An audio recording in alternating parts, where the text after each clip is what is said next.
On WION Live Conversation today, we will talk about the US-Iran nuclear deal talks, which is slated to happen on Saturday. And before that, a lot has already happened. Iran's Supreme Leader Ayatollah Ali Khamenei has said that Iran is neither pessimistic nor optimistic about the talks. Meanwhile, the US President has sent mixed signals. While on one hand, he has said that he wants to solve the crisis through diplomacy, through dialogue. On the other, Trump has said that if the deal does not go through, then Iran will be bombed.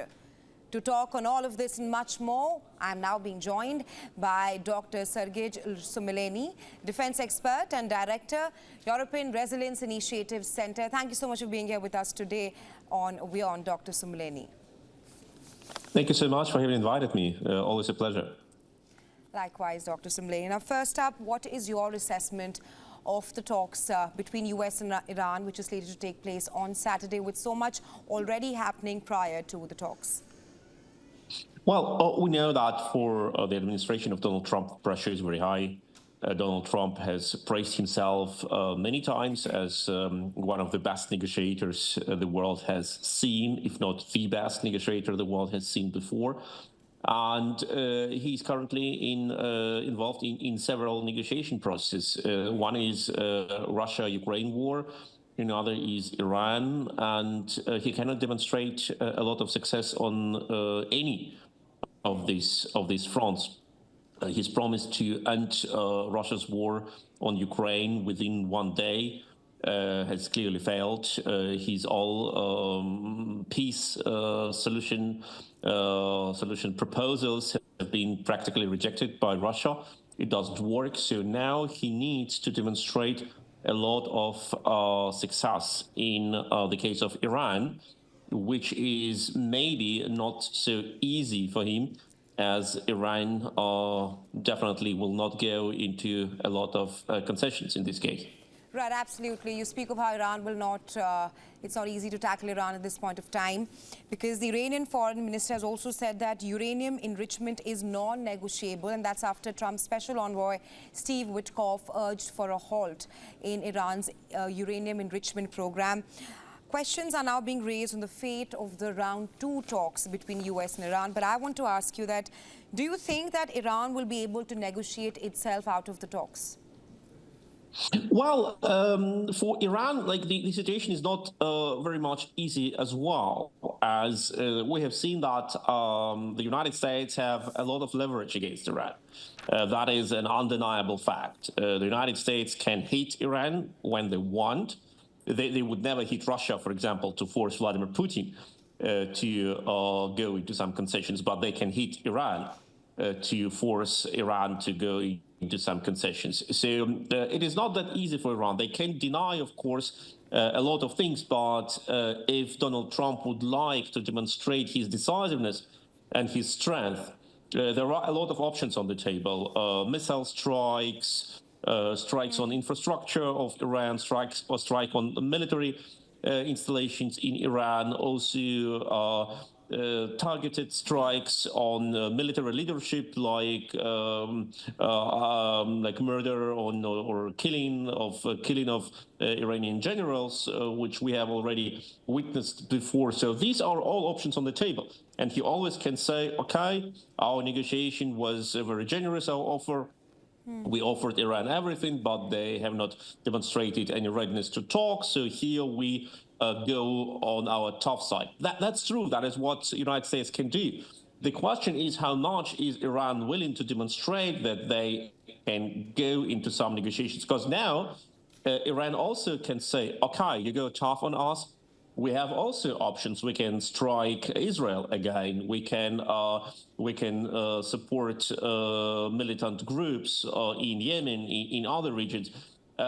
So I'm afraid that there will be a lot of this dancing around the negotiation table with demonstration of toughness and readiness to hit instead of negotiate.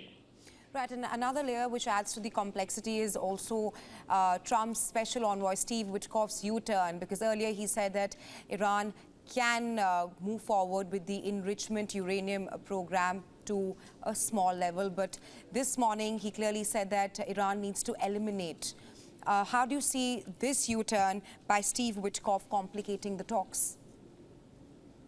Well, Steve Witkoff has made a lot of statements before that he can do this and that, but his negotiations background, especially what he has not achieved in Moscow,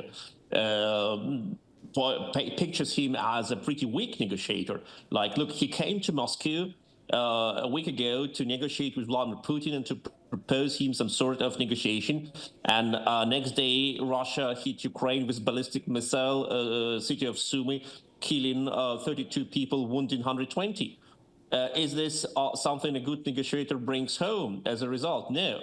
Now he is on another front, quite different front, Iranian front, a very tough front.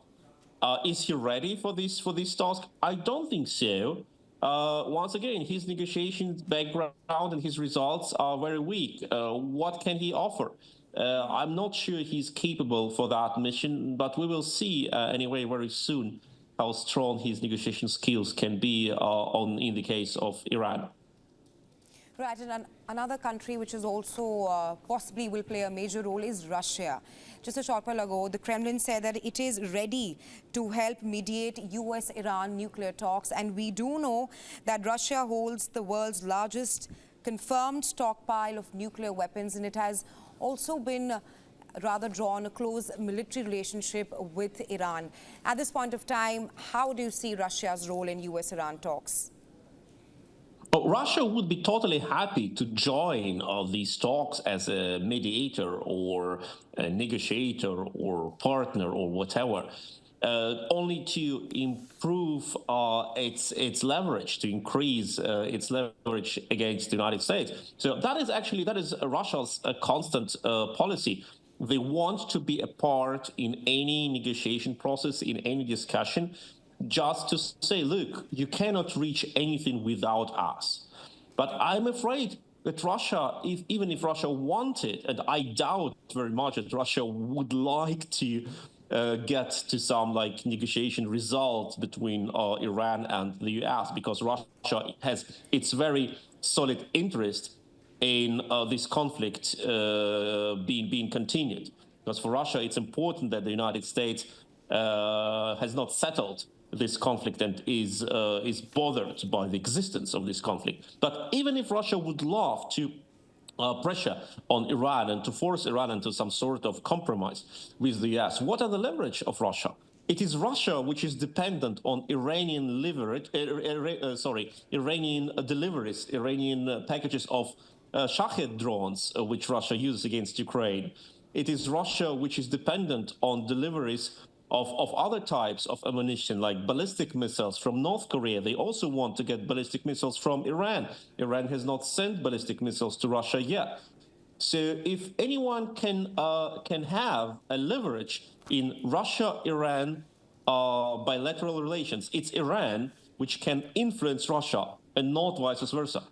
So I'm not sure that Russia can improve anything in these US-Iran negotiations, but I'm absolutely sure that Russia wants to be a part of these negotiations to increase their weight and their importance in the eyes of Donald Trump.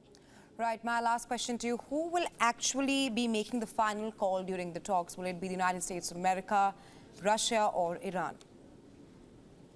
Well, both partners, both sides, both parties are very important for Donald Trump. He came to power as a person who promised to end all wars because his predecessor, Joe Biden, as Donald Trump said, was not capable to do it. And now Trump is failing to deliver result on any of these fronts. So Donald Trump really he needs to have result. And I'm pretty sure he is ready to give away a lot of things to Russia and to Iran. That makes U.S. position pretty weak in any of these negotiations. Right, Dr. Somleni, thanks very much for joining us in WION and sharing your insights with us. Thank you so much.